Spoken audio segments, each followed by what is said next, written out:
po, eto na naman po tayo. Nagtataro tayo. Ngayong araw na ito, ang itatarot po natin ay isang kilalang action star na nasa politika. Ngayon po siya isang politiko na at sinasabi kong marami hong nag-request kung anong nakikita ko kay Mr. Ito na po, basahin natin ang tunay niyang pangalan. Robin Hood Ferdinand Carino Padilla, also known by his Muslim name Abdul Aziz. Ako, sa totoo lang ho, idol ko ho ito. Idol, yan. Tingnan po natin, Robin Hood Ferdinand Carino Padilla. Ibigay mo sa akin, tarot ko anong nakikita mo. Alias Robin Padilla. Kay Mr. Robin Padilla. Okay. Again and again, ito po ay tarot reading. Kung ano po ang nakikita ng tarot, i-interpret ko. Ayan po. Tagabasa lang po ako ng tarot. Still, ang tarot po ang aking susundin. Again and again, this is for entertainment use po natin. Itapo ng pangit, yung maganda i-accept. Ang katotohanan ay dapat natin i-reveal kahit ito ay tarot lamang. Ngayon, kung may masaktan at tamaan, sana'y huwag magagalit dahil ito po ay again and again, ini-interpret ko lang po ang tarot. Ayan. Robin Padilla, Carino Padilla. Mr. Robin Carino Padilla. From the name Robin Hood, ito ay champion ng masa. Tandaan niyo yan. Kahit sirain ang kanyang pagkatao, from the name Robin Hood, alam na natin yun eh. Kahit hindi manghuhula, alam yung interpretasyon na yun.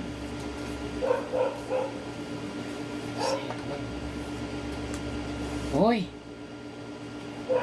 Actually, si Robin Padilla ay talagang ito ha, correct me if I'm wrong ha, ang puso niya talagang makananay. Kaya ang tingin niya sa mga babae talaga respetado niya. May karakter siya ng isang strong na lalaki na kapag in-embrace niya ang isang babae o tinanggap niya sa kanyang buhay, ang respeto niya rito ay sagad-sagadan kasi lagi niyang iniisip ang kanyang ina. So, hindi naman iniisip na yung ibig sabihin, kung paano niya nirirespeto ang kanyang ina, ganun din niya nirirespeto ang mga babae sa paligid niya. Correct me if I'm wrong again, ha? Baka may magsabi na naman dyan, babaero yan, ganun. Actually po, si Mr. Robin Padilla, o sinasabi natin na ang aktor na Robin Padilla, lapitin talaga ng babae. Nasa aura niya. Kasi maamoy, maalimuyak, maalihimuyak, parang ganun. It smells something so much powerful smell. Dignified by a woman power. Ibig sabihin, naaamoy mo sa kanya na lalapitan siya ng babae.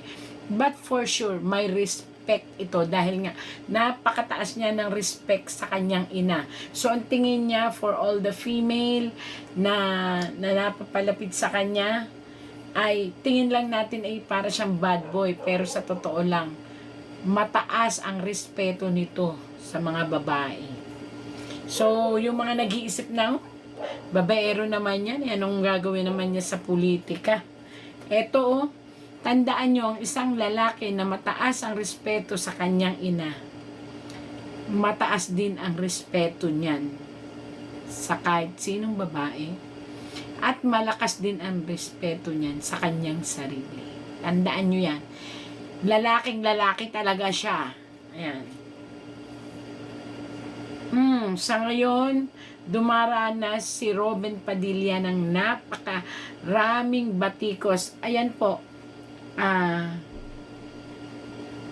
Ito po ay nagsisignifies ng kapag siya'y nag-iisa, Kino-comfort niya ang sarili niya dahil napakarami pong batikos, yung mga espadang yan yung mga tumutuligsa, mga tao na ginagrado o tinitimbang ano ba talaga ang silbi niya sa politika. Yung iba binubuli na siya, stand by at the back. Ini-stand na siya at the back. Kaya ang lungkot po niya sa totoo lang, kahit po anong sabihin natin sa kanya, malungkot siya kasi tinitira siya ng mga personal, pati sa kanyang relihiyon, sa kanyang action, sa kanyang mga pinagmulan, minimenos ang tingin ng iba. Pero yun po yung tingin ng iba. Yan po, tingin niya ng iba. Ilan ba to? 1, 2, 3, 4, 5, 6, 7, 8, 9, 10, 11, 10 na matataas yun. Ang kinu-question siya, minamaliit ang kanyang kakayahan bilang isang politician. At ito'y iniisip niya. Iniisip niya to, kaya lang tahimik siya, masculine kung tumanggap ng problema. Iniisip pero ayaw niya ng may nasasagabalan at ginagawaan niya ng paraan na solusyonan. Mananatili kang mataas ang respeto ng tao sa inyo, Mr. Robin Padilla bilang artista at bilang politician. Pero sa ngayon talaga, grabe ang pinapakita mo. Saludo ang mamamayan sa iyo sa ipinakikita mo na kahit artista ka, may kwenta ka. Sa pamamagitan ng pagtayo, kaya ka nakatayo, paninindigan, hawak mo yung mundo. Hinahawakan mo yung mundo, hindi ka nagsasalita, nakikinig ka. At kung saan tama, dun ka nakapanig. Bukod doon, mayroong kang paninindigan. Ayan, hawak mo ang isang stick. Loyal kang tao. Naku, napakasarap mong, yung mahalin. Kaya na naman hindi dahil idol ko to. Siyempre, artista pero tumitingin po ako sa karakter. Ang sinasabi ko po sa inyo ay ang karakter ng isang Robin Padilla. Tatayo at tatayo siya. Alam nyo siya? Actually, pwede siyang kapartner ni yung mga taga DDS or yung mga taga politiko. Pwede siyang kapartner ni Ma'am BP Sara. If ever yun ito po ay sabi ng tarot. Hindi po ito sabi ko. Alam niyo kung bakit ko sinabi? Explain ko po sa inyo. Marami ang sumisira sa kanya. Dagat nga Pero ang paninindigan niya, tandaan niyo po, to be a true servant of the universe or yun na lang sa Pilipinas, kinakailangan ng loyalty, kinakailangan naranasan niya ang hirap ng pakikisama, ang hirap ng pagpapatunay sa kanyang sarili, at kinakailangan hawak niya ang mundo. Ibig sabihin, ang mundo hinahawakan niya with care. Ayan Ibig sabihin, takot siyang mangurap. Diba? May reputasyon. Kasi nakakapagod na yung mga kurap. So ito, nakikita ng tarot, pwede siyang pagkatiwalaan ng buong mundo. Hinahawakan niya ang kanyang loyalty, hinahawakan niya ang kanyang reputasyon, at ang mundo, napansin niyo, gusto niyang iangat. So yan, mga dapat na pwede nating pagkatiwalaan. Pwede pong pagkatiwalaan si Mr. Robin Padilla.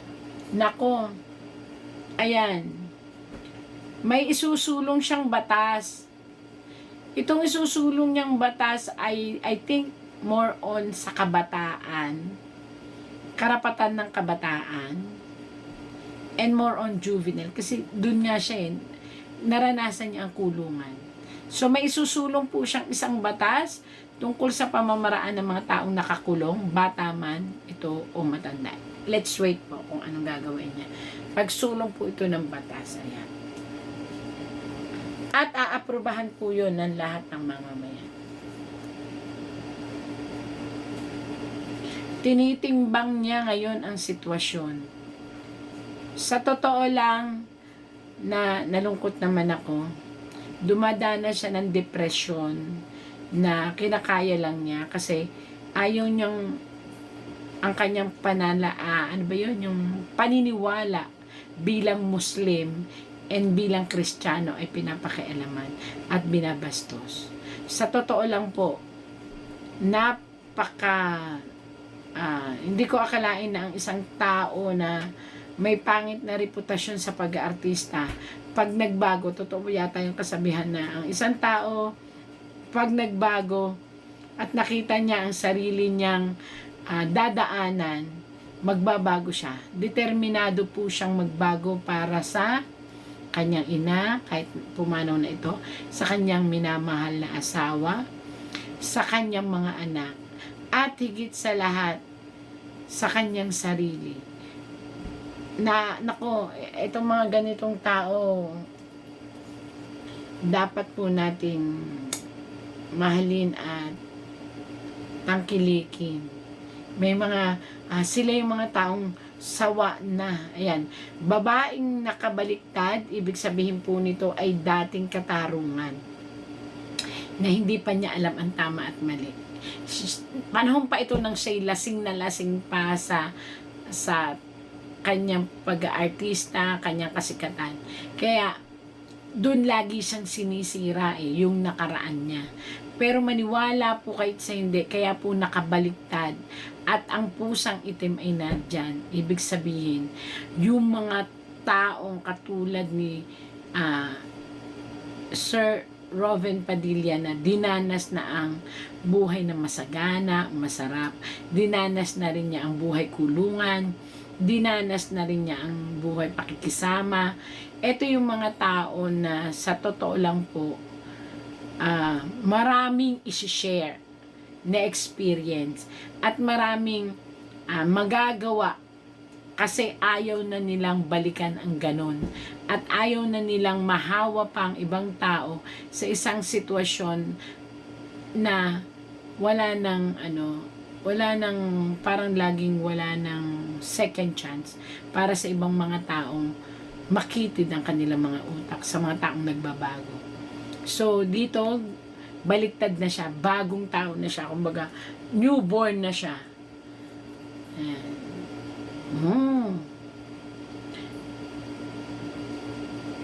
Matatag, hindi susuko sa anuman laban ng buhay at may ipagpipilitan siya na ilaban ang katotohanan, ilaban ang pagbabalik.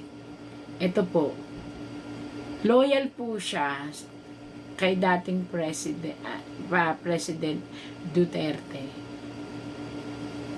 At ipaglalaban at hihilingin niya sa lahat ng mga nakaupo kahit sa presidente, kaya hawak niya po yun. Ang kalayaan at pagbibigay ng chance sa dating presidente. Loyal na loyal siya. Gagawin niya ang lahat. Kakapangilabot naman. Dumanas siya ng mga nakaraang lungkot, sakit, ayaw na niyang balikan. Sa ngayon, ipakikita na lang daw niya sa buong mundo na siya ay isang matinong mamumuno. Hindi man perpekto, pero hindi siya magnanakaw or makikiisa sa mga sinasabi nating corrupt na namumuno sa ating gobyerno. At ito'y isinumpa niya sa harap ng kanyang ina. Naayusin niya ang buhay niya. Wala na yung nanay niya.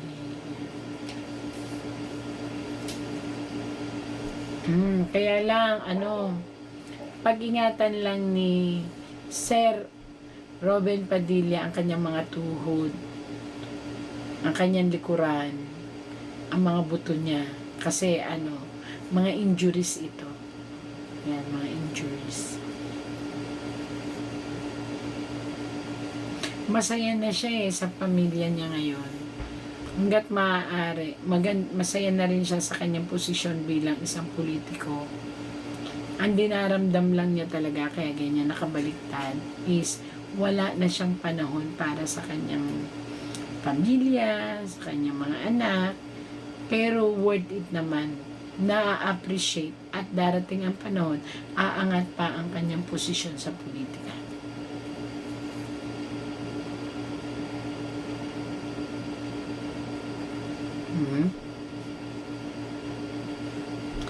Hindi lang panukala ang gagawin niya tungkol sa mga taong nakakulong, kung hindi panukala rin para sa proteksyon ng mga babae. Yan. Ba, dalawang ang panukala. At isusulong ng ating Mr. Robin Padilla ang karapatan ng mga Muslim. Meron siyang gagawing batas na karapatan ng mga Muslim. Hindi ko alam kung ano to. Pero ito ay maganda kasi parang itataguyod niya ang kahalagahan at proteksyon sa mga katutubong Muslim. Siya ang parang maging spokesman siguro, or basta maganda po ito.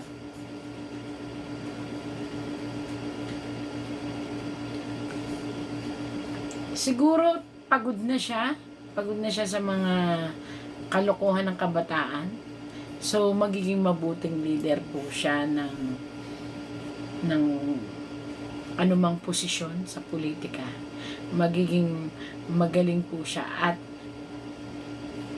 gusto niyang buhayin ang pangalan ng nawala niyang ama. Kaya ganyan niya. Ibig sabihin, nakatanim sa isip niya, sa puso niya, ang lungkot na naranasan nila dahil sa pagmamahal ng kanyang ama sa politika. Kaya hindi niya bibiguin ang kanyang yumaong ama.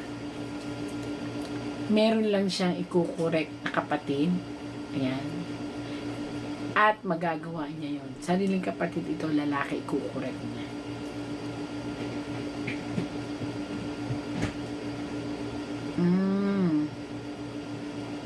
Hindi ko alam kung makakapag-adapt ba sila ng baby boy or magkakaroon ng baby boy sa kanyang pamilya. Walang linaw ito kung sa asawa ba niya or mag-aampun siya. Ayan. Ang ganda na nakita ko kay Robin Padilla. Kaya lang ito galit. Galit dahil marami ang hindi makaunawa at marami ang nandiliit sa kanya dahil parang hindi makapaniwala na ang isang Robin Padilla na magaling sa action ay madadala ang galing niya pagdating sa politika. But the tarot is saying, yan ako, nalusot. But the tarot is saying na magiging siyang tapat na politician at nasa dugo niya talaga ang pagiging politiko. So maganda po ang tarot ko kay Mr. Robin Padilla, kahit galit na galit siya dito kasi inilalaban niya ang karapatan ng Muslim at ng Kristiyano na equality. And gustong-gusto niyang gumagawa na marahil siya ng panukala, panawagan, at ang pagiging loyal niya kay Tatay Digong Duterte, ipupush niya talaga, come what may. Kahit nga daw ang sabi, kahit ang sarili niyang buhay ay ilalaan niya para makauwi daw si Tatay Digong Duterte. Kasi ayan. So, maraming salamat po. Maganda po ang nakita ko kay Mr. Robin Padilla. Tandaan natin po, ano man po ang nangyari at nangyayari, lagi po natin tatandaan, pangit man o maganda ang sitwasyon, God gives miracle every day. Thank you po.